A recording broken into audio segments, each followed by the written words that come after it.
जय श्री कृष्णा दोस्तों। आज हम बनाएंगे गणेश चौथ के सबसे स्पेशल और हर घर में बनाए जाने वाले तिल गुड़ के लड्डू।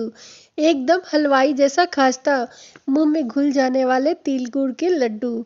और ना ये दांतों में चिपकेगा और ना ही बनाते समय ये बिगड़ेगा। ये तिल गुड़ के लड्डू एकदम परफेक्ट बनेंगे। तो चलिए शुरू करते हैं बनाना गणेश चौथ स्पेशल तिल गुड़ लड्डू।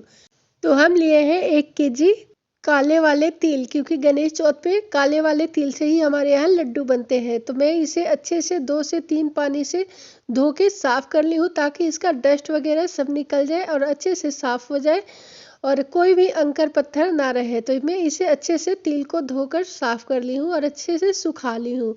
और सुखाने के बाद फिर मैं साथ में ली हूँ 1 केजी गुड़।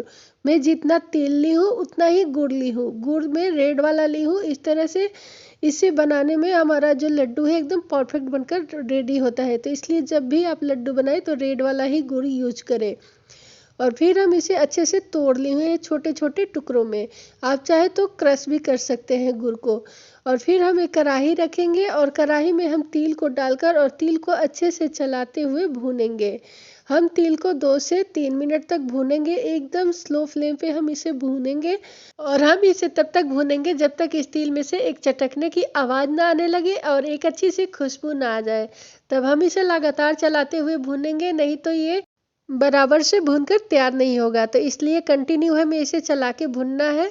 और जब ये थोड़ा फूला फूला दिखने लगे और अच्छी सी खुशबू आने लगे तो समझिए कि हमारा तिल जो है भूनकर रेडी हो गया है। तो इसे हम एकदम से छोड़ेंगे नहीं, कंटिन्यू चलाते हुए भूनेंगे। बहुत ही अच्छी खुशबू आती है भूनते समय और एकदम से चटकने की आवाज़ आती है इससे। तो हमारा तिल जो है भूनकर रेडी होता है। तो इस तरह से हम स्लो फ्लेम पे कंटिन्यू इसे भून रहे हैं। और ये देखिए, मैं इसे हाथ से थोड़ा मसल कर दिखा रही हूँ। इसका छिलका जब उतरने लगे, इस तरह से हाथ से जब मसले तो छिलका उतरने लगता है, तो समझिए हमारा तिल जो है एकदम से भुनकर रेडी हो जाता है। और टाइमिंग 2 से 3 मिनट लगता है स्लो फ्लेम पे भुनने में। इसे ज़्यादा टाइम नहीं लगता है और हमें ज़्यादा तिल को भुनना भी नहीं है, क्योंकि ये ज़्यादा भुनने से कड़वा हो जाता है। तो हमारा तिल जो है भुनकर रेडी हो गया है। तो मैं इसे एक बर्तन में निकाल ले रही हूँ। और निकालने के बाद कढ़ाई को अच्छे से साफ कर ली थी और फिर हम इसमें 1 चम्मच शुद्ध घी डाल ले रही हूँ। और साथ में हम डाल लेंगे इसमें 2 चम्मच पानी। पानी से जो है हमारा चाशनी एकदम परफेक्ट तरीके से बनकर तैयार होता है। तो ज़्यादा पानी ऐड नहीं करें, बस 2 चम्मच ऐड करें। और फिर हम इसमें तोड़ा हुआ गुड़ डाल ले रहे हैं। गुड़ डालकर फिर हम इसे कंटिन्यू चलाते हुए चाशनी को तैयार करेंगे। और ध्यान रहे, गुड़ को हम या तो छोटे छोटे टुकड़ों में तोड़कर डालें या फिर क्रश करके डालें। अगर हम खरा गुड़ डालेंगे तो फिर हमारी चाशनी जो है अच्छे बनकर तैयार नहीं होगी, क्योंकि गुड़ को गलने में टाइम लगता है। अगर छोटे छोटे टुकड़ों में कर दे तो जो गुड़ जो है जल्दी गल कर तैयार हो जाता है और चाशनी जो है एकदम परफेक्ट तरीके से बनकर तैयार होता है। और ध्यान रहे, इसे हम कंटिन्यू चलाते हुए चाशनी को तैयार करेंगे। हलवाई लोग जब भी चाशनी तैयार करते हैं तो इसे एकदम कंटिन्यू चलाते हैं, छोड़ते नहीं हैं। इसलिए उन लोग का लड्डू जो है एकदम हल्का और सॉफ्ट और खस्ता बनकर तैयार होता है। तो इसी तरह से हम चलाते हुए चाशनी को हम भी उसी तरह से तैयार कर रहे हैं, ताकि हमारा भी लड्डू जो बने एकदम खस्ता और मुलायम बनकर तैयार हो।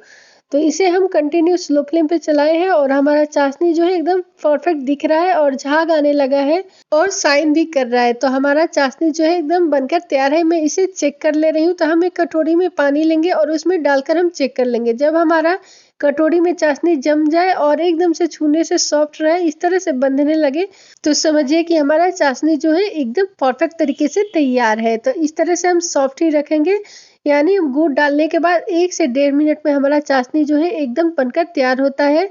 जब भी गुड़ डालें और एक उबाल आ जाए और झाग दिखने लगे तो हमारा चाशनी जो है बनकर तैयार हो जाता है।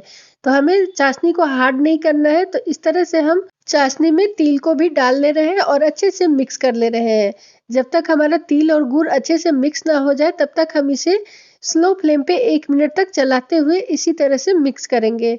आप चाहे तो इसमें मूंगफली या फिर कोई भी ड्राई फ्रूट्स भी ऐड कर सकते हैं।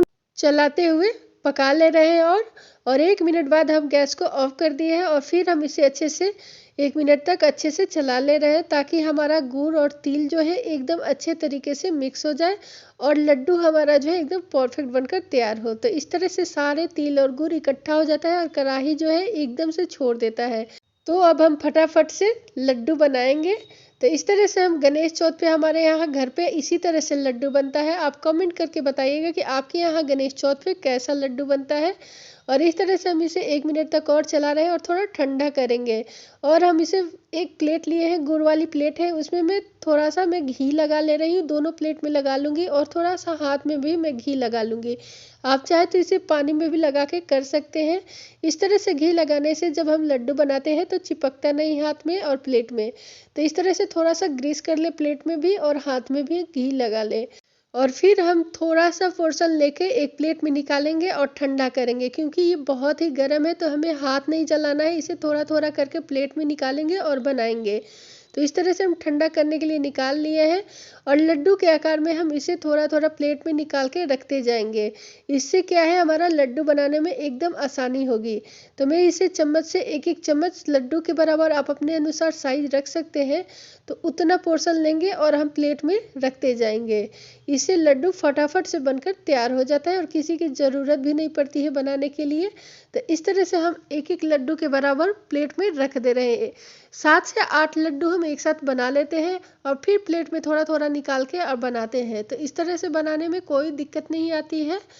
और फिर हम इसे निकालने के बाद थोड़ा सा हाथ में पानी लगा लेंगे और फिर हम इसे गोल गोल और चिकना एकदम लड्डू की तरह बना लेंगे।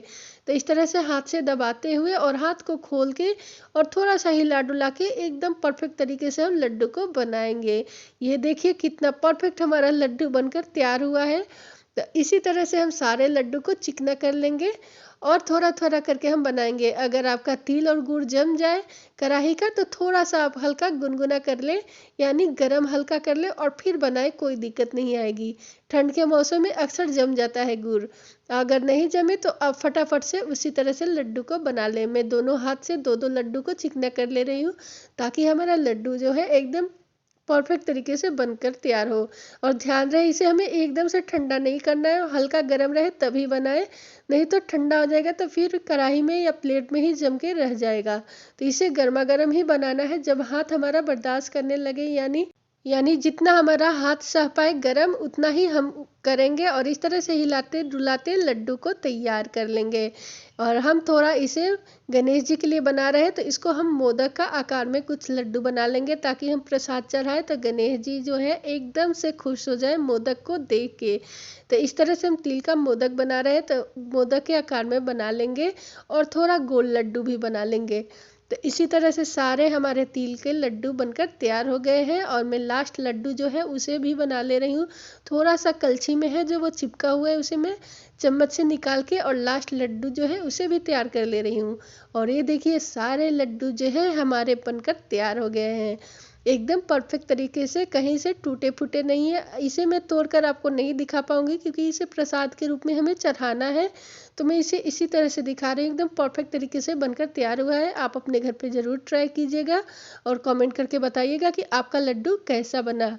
और आप चाहे तो इसमें ड्राई फ्रूट्स भी ऐड कर सकते हैं। अगर आपको हमारी रेसिपी पसंद आए तो प्लीज़ लाइक सब्सक्राइब शेयर करना नहीं भूलिएगा। मैं मिलूंगी अगले वीडियो में, तब तक के लिए बाय बाय।